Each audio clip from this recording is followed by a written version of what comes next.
नमस्कार class 10th UP board के सभी छात्रों को जय हिंद। तो बच्चों आप लोग अपने अपने पेपर की आंसर की मैच करेंगे। अगर आप वीडियो पर नए हो तो वीडियो को लाइक सब्सक्राइब जरूर करें। बच्चों हमारे यहाँ का पेपर बहुत ही टफ आया था, इसमें बच्चों ने लॉन्ग आंसर और बहुत से एमसीक्यू नहीं कर पाए हैं। तो आप लोग मुझे कमेंट बॉक्स में कमेंट करके बताएंगे कि आपका पेपर कैसा गया है। यहाँ पर आप लोग सभी मुझे कमेंट बॉक्स में कमेंट करके बताएंगे। तो बच्चों यहाँ पर आपका जो सबसे पहला क्वेश्चन है, कह रहा है कि श्वेत प्रकाश की किरण कांच के एक बने ऊर्जाकार प्रिज्म से गुजरती है तो सबसे अधिक विचलन होता है। तो बच्चों किसमें होता है? बैगनी में होता है। तो यहाँ पर आपका ऑप्शन नंबर सी वाला करेक्ट आंसर हो जाएगा। इसके बाद यहाँ पर आपका क्वेश्चन नंबर 2 कह रहा है कि सूर्योदय और सूर्यास्त के समय क्षितिज पर आसमान दिखाई देता है।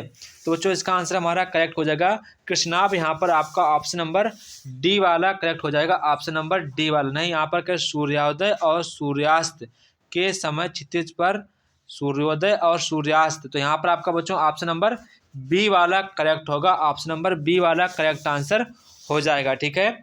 इसके बाद यहाँ पर आपका क्वेश्चन नंबर 3 है। यहाँ पर क्वेश्चन नंबर 3 कह रहा है कि अपतल दर्पण के सामने स्थित किसी बिंदु से गुजरने वाली प्रत्येक प्रकाश की किरण दर्पण के परावर्तन के बाद उसी बिंदु पर लौट जाती है पुनः। इसलिए तो बच्चों कहाँ पर ऐसा होता है?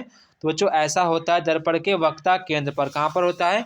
दर्पण के वक्रता केंद्र पर। तो यहाँ पर आपका ऑप्शन नंबर सी वाला करेक्ट आंसर हो जाएगा। इसके बाद क्वेश्चन नंबर 4 यहाँ पर कह रहा है किसी वस्तु का सीधा आभासी व वस्तु से छोटा प्रतिबिंब देखने के लिए कौन से लेंस का प्रयोग किया जाना चाहिए? तो बच्चों अवतल लेंस का प्रयोग करना चाहिए, अवतल लेंस का। इसके बाद यहाँ पर आपका क्वेश्चन नंबर 5 कह रहा है एक विद्युत परिपथ में बहने वाली विद्युत धारा की इकाई क्या होती है? तो एम्पियर इकाई होती है।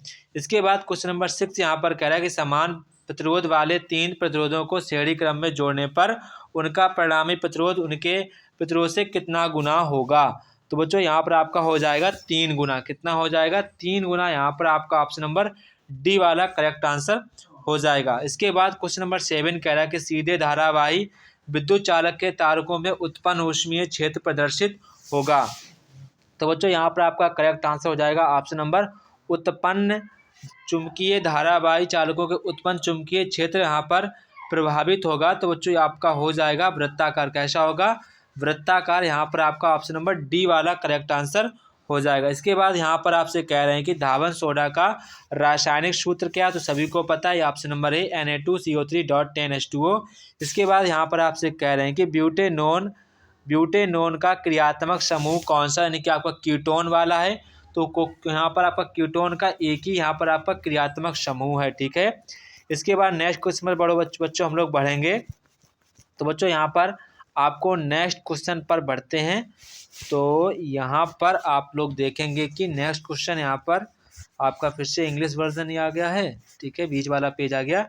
यहाँ पर कह रहे हैं कि जस्ता धातु तनु HCl से क्रिया करके निम्नलिखित में से कौन सी गैस यहाँ पर उदर्शित करती है? तो बच्चों जो आपकी ZnCl है, जब HCl से क्रिया करती है तो बच्चों हाइड्रोजन गैस यहाँ पर निष्कासित करती है।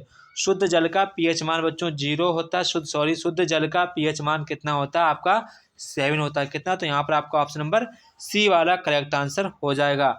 अमलगम क्या होता है? तो बच्चों अमलगम एक हमारी मिश्र धातु होती है। ठीक है। इसके बाद यहाँ पर कह रहा है कि निम्नलिखित में से कौन सा हाइड्रोकार्बन एल्कीन है? तो यहाँ पर आपका हाइड्रोकार्बन कौन सा एल्कीन है? तो बच्चों आपको पता होगा C2, यानी आपका एथलीन हो जाएगा C2H4। इसके बाद द्विखंडन विधि का द्वारा जनन होता है। तो बच्चों आपको पता होना चाहिए अमीबा में भी, सभी में, उपरोक्त में सभी में। यहाँ पर आपका ऑप्शन नंबर डी वाला करेक्ट आंसर हो जाएगा। अलिंद व निलय में किस मानव के हृदय के भाग होते हैं? तो बच्चों यहाँ पर आपका करेक्ट हो जाएगा हृदय के भाग होते हैं, हृदय के। ठीक है। इसके बाद यहाँ पर आप देखेंगे निम्न में से कौन सा पादप हार्मोन्स नहीं है? तो पादप हार्मोन्स यहाँ पर आपका कौन सा नहीं है, वो यहाँ पर आपसे पूछा गया कि आपका पादप हार्मोन्स कौन सा नहीं है। पादप हार्मोन्स तो यहाँ पर आप देखेंगे इंसुलिन है, वो आपका पादप हार्मोन्स नहीं है। पुष्प के जनन अंग कौन कौन से हैं? तो बच्चों पुष्प के जनन अंग हमारे कौन कौन से हैं? पुंकेसर और स्त्रीकेसर। यहाँ पर आपका ऑप्शन नंबर सी वाला करेक्ट आंसर हो जाएगा। इसके बाद यहाँ पर आपसे क्वेश्चन कह रहे हैं कि मेंडल ने गणित व विज्ञान का अध्ययन किस विद्यालय से किया था? ये यहाँ पर आपको बताना है कि मेंडल ने गणित का जो अध्ययन किस विद्यालय से किया था। ठीक है, आपको ये बताना है। तो बच्चों यहाँ पर आपका करेक्ट आंसर हो जाएगा वियना विश्वविद्यालय। यहाँ पर आपका ऑप्शन नंबर सी वाला करेक्ट आंसर हो जाएगा। इसके बाद क्वेश्चन नंबर 19, मेंडल के अनुसार निम्न में से कौन सा प्रभावी लक्षण है?